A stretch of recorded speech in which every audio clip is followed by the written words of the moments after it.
Okay, so today we're doing a masterclass on preparing your brand for growth. So my passion is about helping small businesses become big businesses. And in order to do that, there's some groundwork that you have to do first. So in order for you to be able to grow your business, you need to have a brand that's strong enough to do so. So you've got to sort of get all your ducks in line before you can move forward with the strategy. So today we're going to be looking at branding. Branding is one of my favorite topics to cover. A lot of people go, oh, I've got a logo, we're good. But branding is so much more than a logo. And we're going to go through that today. And you'll actually see that we're going to go through the whole topic of branding, and we barely mention logo. So you're going to realize how much bigger it is than just the basics of having a logo. So I like to break the brand down into 4 major parts. So we have the brand image, the brand vision, the brand culture, and the brand personality. And we're going to go through each of these individually. Okay, so let's start with your image. So that's 3 layers to your brand image. So let's start with brand kit. Now, if you don't have a brand kit, you haven't even scratched the surface of having a brand, because that is one of the very basics of having a brand. So brand kit, it contains a logo. So we do have that. That's the only time I'm going to mention logo. In your brand kit, you should also have a primary and secondary font that represents your brand, and a primary set of colors. So you would normally have, I usually like to go with 2 hero colors and up to 3 secondary colors. Generally, I only do 2 and 1. But, you know, there is a mix depending on how complex the brand needs to be. But I wouldn't have more than 2 dominant colors. Okay. That brand kit. So if you're using something like Canva to design, you can actually set that up in Canva.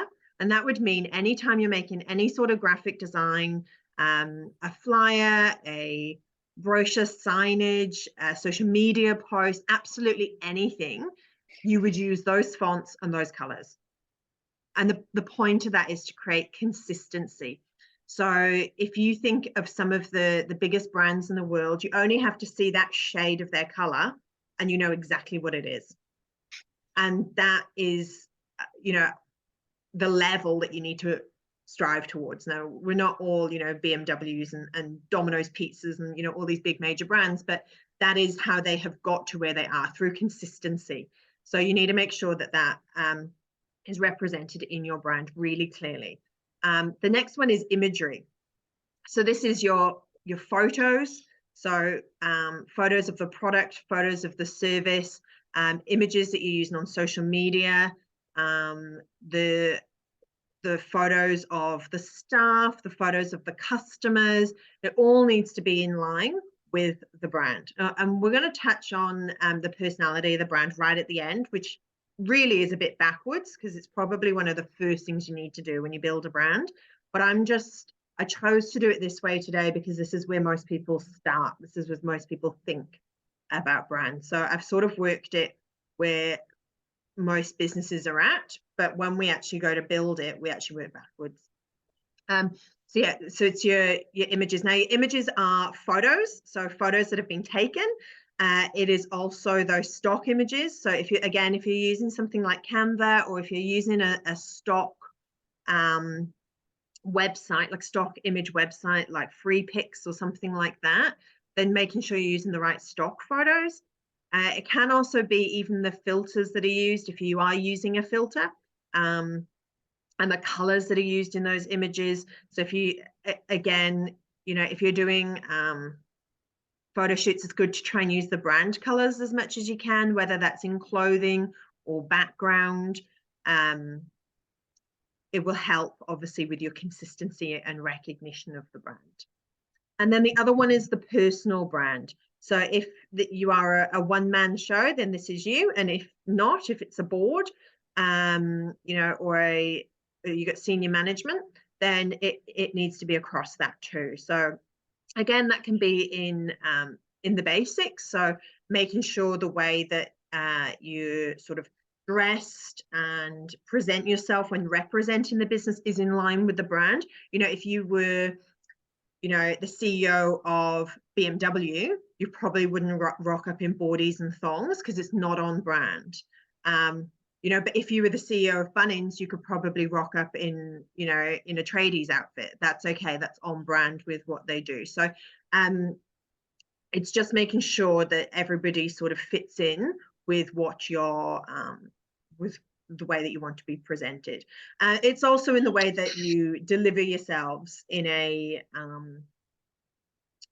professional light. So the way that you represent yourself on social media, or the way you represent yourself in the community, you know, is really important. If your brand is all about, you know, community and being, you know, serving the community, then your personal brand needs to be in line with that, or the people that you choose to be part of your board or part of the senior team need to be in line with that.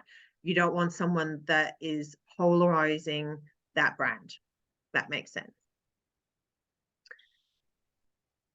Okay, so let's talk about vision. So the vision is where the company is going. So where does the company want to go? Where is the business going? So the best way to create this is to write a mission statement. Once you have a mission statement, it makes it very clear for everybody involved, whether that's senior management, employees, volunteers, clients, visitors, members, whatever. If everybody understands what the mission statement is, they understand the brand a bit better. So you need to write yourself a mission statement. So mission statement would include goals. So the core of the mission statement is like a goal. It's, for example, empowering female business owners, providing quality hair care, solving difficult accounting issues, or building customer stock portfolios. So it's, what is the goal? A goal could also be something like, we want to serve 3,000 people in our local community. Or Kath, for you with the theatre, it could be something like, we want to bring local theatre to as many locals in the Cairns area, or something like that. It's about having a goal of what you want to achieve as a company. Next is your audience. So mission statement's audience is the collection of people who might interact with a company, including potential customers, investors, and the general public. So it's important that it is aimed at the right group. So it needs to be very clear who the audience is. So is it local? Is it international? Is it male? Is it female? Is it young? Is it old? Like and it doesn't have to be, you don't have to pick one of all of them, but just to know who your audience is very important in your mission statement. Who are you trying to deliver this to? And then method. So the method is the means at which the company achieves the goal. So are you using innovative technology? Are you providing excellent customer service? Are you choosing high quality materials? You know, what makes you different? What is important to your company? And that becomes integral in your brand. So that's vision. Next, we're going to talk brand culture. So if brand identity is the external manifestation of your brand, so the look and appearance, then brand culture is the internal.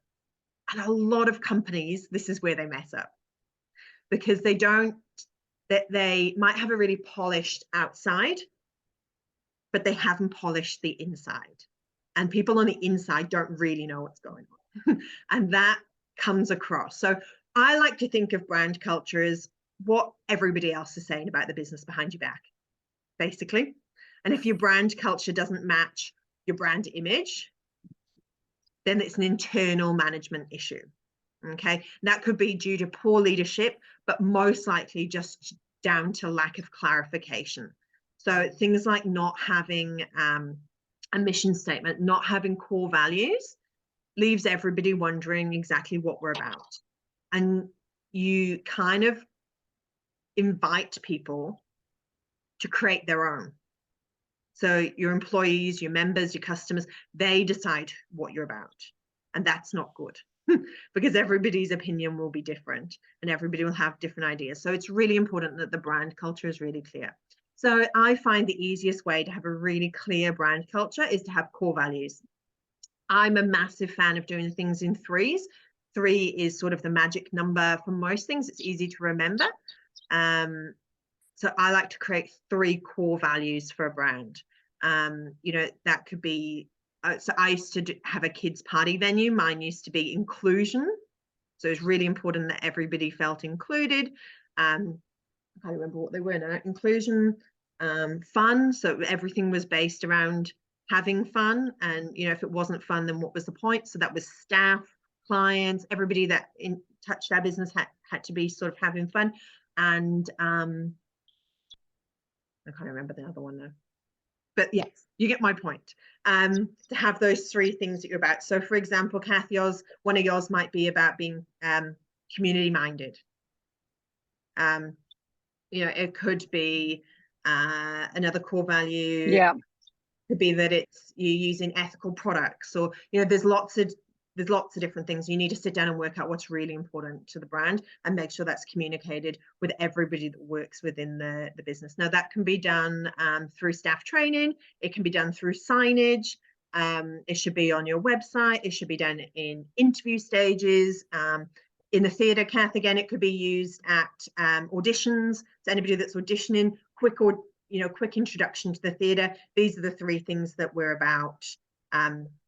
If you can't get on board with that, don't audition, sort of thing. Just making sure that everybody understands what it's about. All right. Now, this is my favorite thing that I like to look at when it comes to branding. And this is where I said this is probably where we should have started, but a lot of people don't get it until they understand the full brand. So if you are doing, oh, I've got loads of emails coming through. Go away. So if you are creating your brand, this is where I'd actually start. So we're going to look at archetypes. So there are 12 key archetypes when it comes to personalities, and I'm going to go through each of these in detail. Generally, we will all have little bits of all of it in us, and therefore you'll have little bits of it all in your brand. However, generally, we have 3 majors that we play in, and that forms part of our personality, or our key personality. So I'm going to go through them. So let's start with the innocent. So the innocent, traits of the innocent might be strives to be good, pure, optimistic, young, loyal.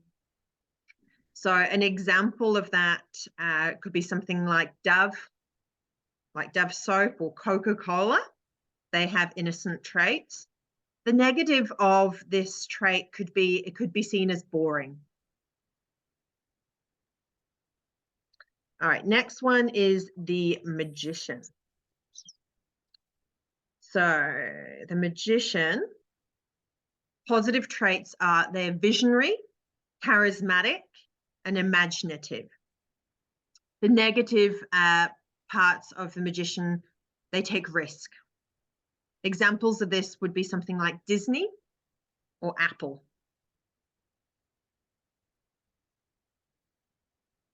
Then we're going to look at the lover. So the lover's traits, they're passionate, romantic, intimate, warm. Negative, they tend not to be very grounded. So an example of this could be something like Victoria's Secret, Godiva chocolate. And we've got the ruler.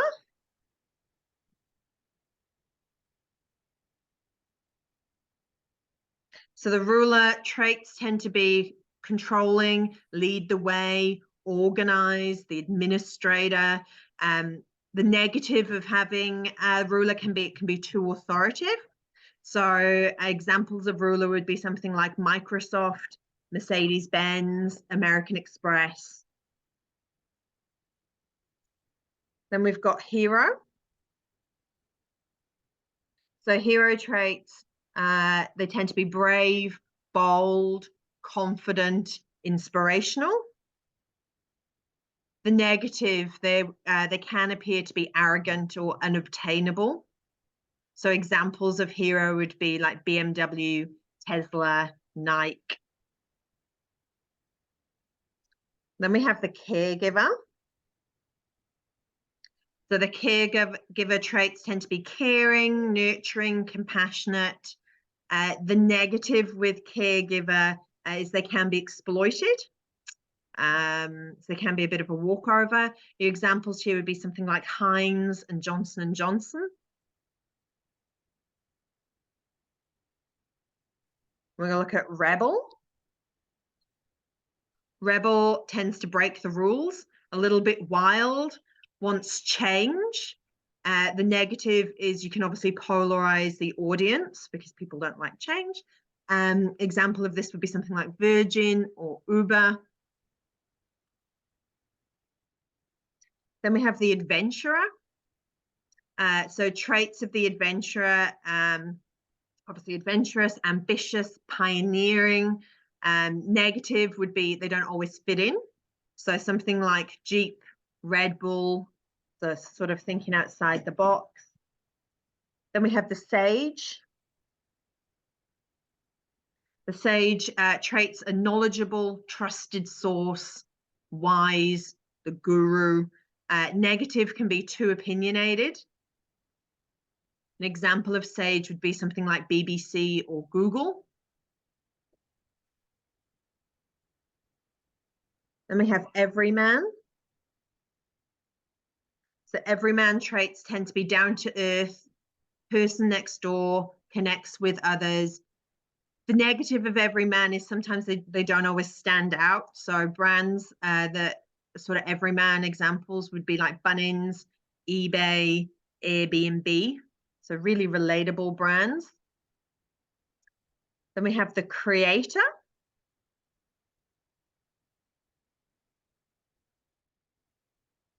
The creator is obviously creative, imaginative, innovative. Negative, they can be impractical sometimes.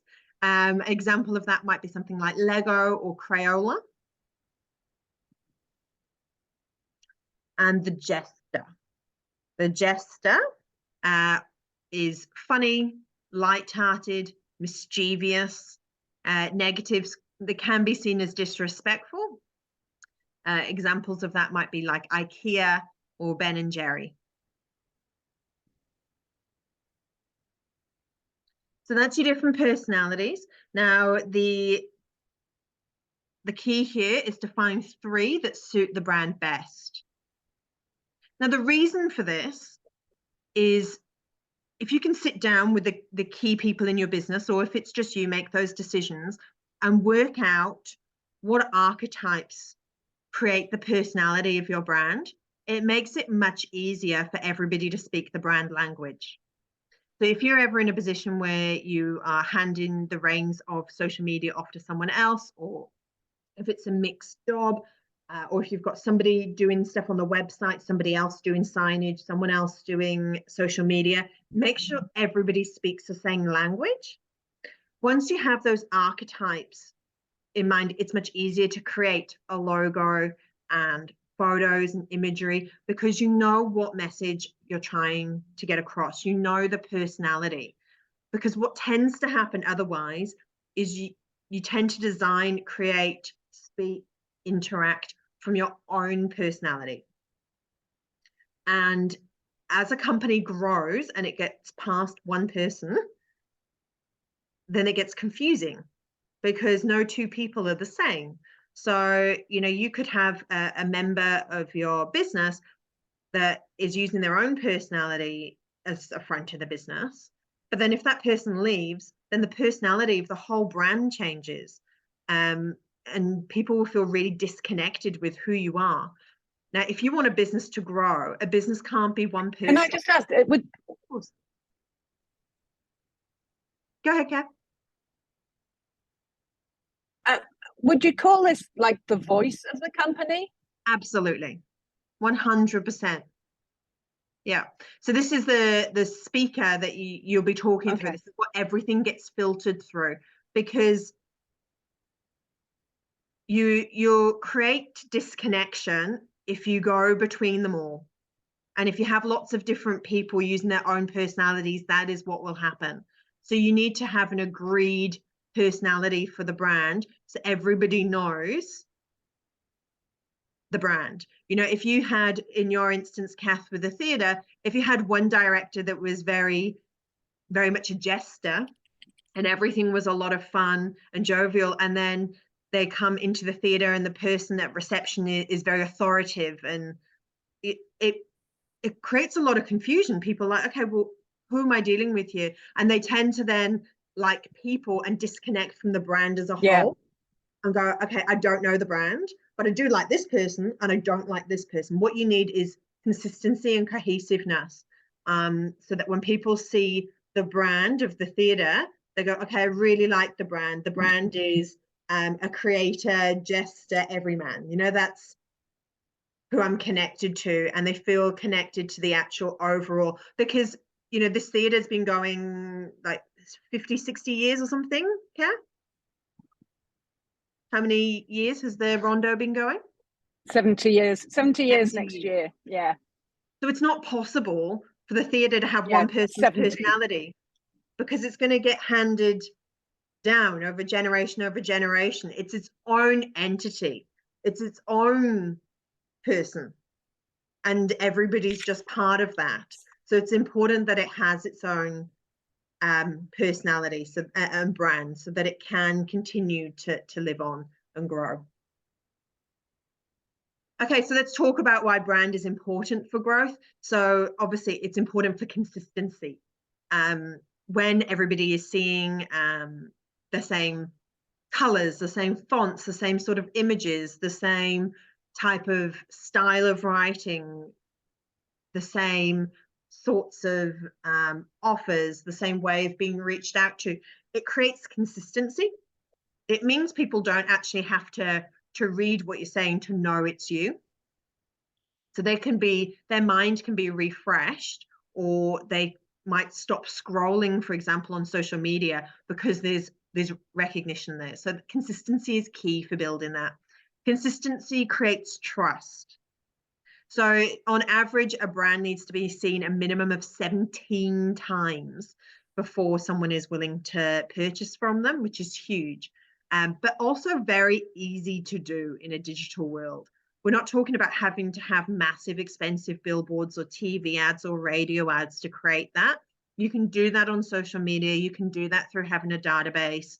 It's quite easy to do, but it's got to be consistent, because if every time you reach out to someone, you're using different fonts, different colors, then you're not creating that trust and then recognition. So your recognition comes from them recognizing your brand from the offset. So being able to see that color, being able to see that font, being able to see that ad, that creates recognition. This can also be in ad placement as well, just so you know. So for example, Kath, if you're advertising locally with like signage, using the same spots so people know where to look. So they go, oh, the show's changed, because they know where to look. If you're placing them in different places all the time, you lose that. Okay, so you need to be known as, you know, where can I go to get that information? Yeah. And of course, improved recognition increases your exposure, because people, the more people recognize you, the more people see you. Your brand will grow, your audience will grow, your reputation improves, people spread the word, and all of those things.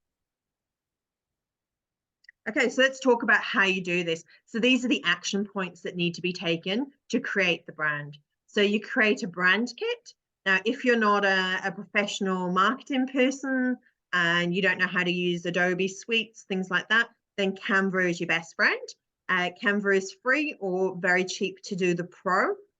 There's links on my website if you need to know how to set up Canva. I also have a free masterclass on my website. Setting up a brand kit is fairly easy.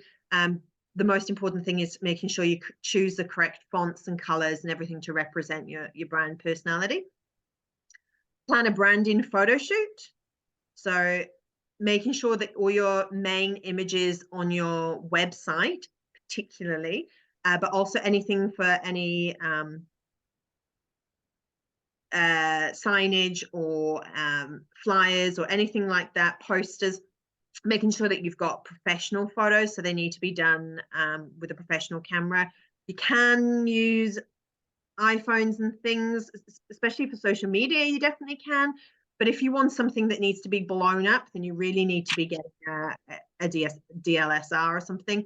I would just use a photographer if you can, and making sure you plan that photo shoot so that it's got the right colors, the right props, all of those things, the right people, the people that represent the brand best. If you are a brand that is aimed, at young mums, then there's no point doing a photo shoot with people in their 50s.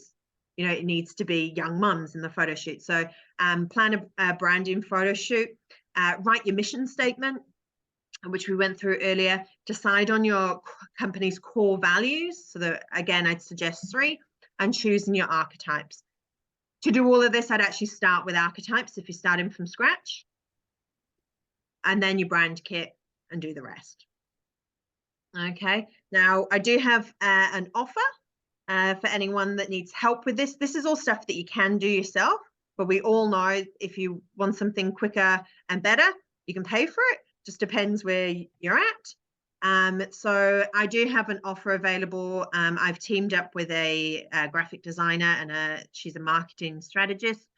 So you get a 2-hour session with me where we go through archetypes, write the mission statement, select your core values, and plan a photo shoot. Plus you get then from the designer a Canva brand kit with, well, it's supposed to say 3, sorry, with 3 social media templates. So that will be already loaded into your Canva. So you'll have a, did it go? So you'll have a Canva brand kit loaded into your Canva for you with 3 social media templates ready for you to use. If you want to book that in, I'll load it onto my website later on today, or you can just send me a DM. Let me just